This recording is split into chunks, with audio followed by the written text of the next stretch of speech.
What is up, Coronacation? Corey, It's a new week. It is. It's Monday. It is May 18th. And day 65. Yes, it is. Awesome. So, I've been on a roll lately. Oh, yeah. With all your games. I've been winning games. I got off to a rough start. Yeah, just like 62 days worth of bad. Yep. But, it's showing determination. I stuck with it. You have, and now you... Even when it's been tough. Have won, like, yeah. 3 whole games. Yeah, but you know what? I stayed in it, and I'm still doing it because I know that these videos are worth it, and they like to laugh at me. They do. They love to annihilate you in these games. Yeah. It's like the highlight of Coronacation. But since I've been doing so good, I thought that we could turn the tables a little bit. Okay. You've been making these games and sending them to me. Yeah. And I decided to make a game for you. Oh. And I want to host a game for you. I want to see how well you do. Am I gonna get like gross or anything like that? Oh no, you'll like. You know what it is. It's like it sounds terrible. Like it's hideous when you actually do it. But you'll get it. Yeah. Okay, so what do I do? You'll listen and just play along. I don't want to tell you too much. Okay. You don't tell me the games that are coming. I know, but it makes me nervous because Andrew, sometimes you get these ideas in your head. Oh, this is a great idea. I'm gonna do this crazy thing, and then it is crazy. This one is definitely call crazy. the fire department. I will say that animals are involved. Do they get hurt? Oh my gosh. I'm worried about this, guys. Should we let him do it?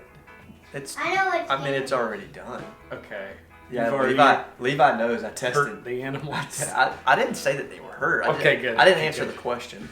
All right. Well, I'm excited to play this game and hesitant at the same time. Oh, it's good. But before we do that, we do need to learn more about determination. And so Samuel has sent in another video to help us out. Let's turn things over to him. What is up, 456 All-Stars? All of you guys, I am so glad to be here with you guys again today. Let's get a whoop whoop. But I am actually in the light booth. You see all of that? If you don't know what that is, in the big service down here, you see there's our auditorium, there's our gym. We've got a lot of stuff down here. It's kind of crazy. This is where all the magic happens. You see how many computers and machines, I don't even know how they work. That's what we got. That's how we run the service. That's how we make the music and all of that work. And so this is an important place. But I wanted to talk to you guys about determination today. So you see, I'm making a video right here for the 78 and 912, our junior high and high school ministry, which you guys will get to one day. You just be patient. But I wanted to talk to you guys about determination because here's the thing. I'm kind of new to this. I've never really made videos like this. And so it's hard, right?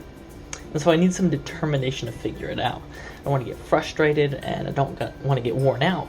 And so, I've decided it's worth it to finish what I've started here. I told them I would, and so I'm gonna do it because I can, but I had to do something today. I had to ask for help. If any of you guys know Matthew, he's big, red hair, super nice, but he helped me set this up. He showed me how to do it, and he gave me a lot of instructions on how to do it. Because you see, guys, sometimes you can be as determined as you want, but sometimes you just need help. Sometimes you need to ask for help from an adult, from a parent, from somebody like that, and it actually helps a lot, guys. If I had tried to do this all by myself, I would have gotten lost or broken something or just made a whole mess. So sometimes, no matter how determined you are, you just need a little bit of help. So don't be afraid to ask for help. Don't think that it makes you less determined or it doesn't count if you got help. Some of the most determined people I know do so well because they ask for plenty of help. So I just wanted to share that with you guys. Don't be afraid to ask for help. It's always a great thing, and sometimes it'll even help you stay determined. And I will see you guys later. Mirror, mirror on the wall, who is the fairest of them all? That's a phrase that you've probably heard before. In fact, many of you may even know where that comes from. In the popular fairy tale of Snow White, there is a queen, and every day that queen looks in the mirror and she asks that same question, who is the fairest of them all? And each and every day the magical mirror responds to the queen, while you, queen, you are the fairest, you are the most beautiful in all of the land. Until one day. You see, one day that same queen stands before her same magical mirror and asks her same question, who is the fairest of them all? Only on this day, she gets a different response.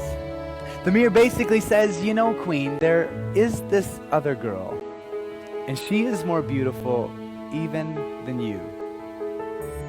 Of course, the queen doesn't like that very much. Now, the reality is most of us have probably never stood in front of the mirror and said that exact same thing, who is the fairest of them all? But if we're honest with ourselves, every single day, most of us do something very, very similar. You see, we begin to look at ourselves and ask ourselves that question, how do I measure up? How do I compare? Where do I fit in?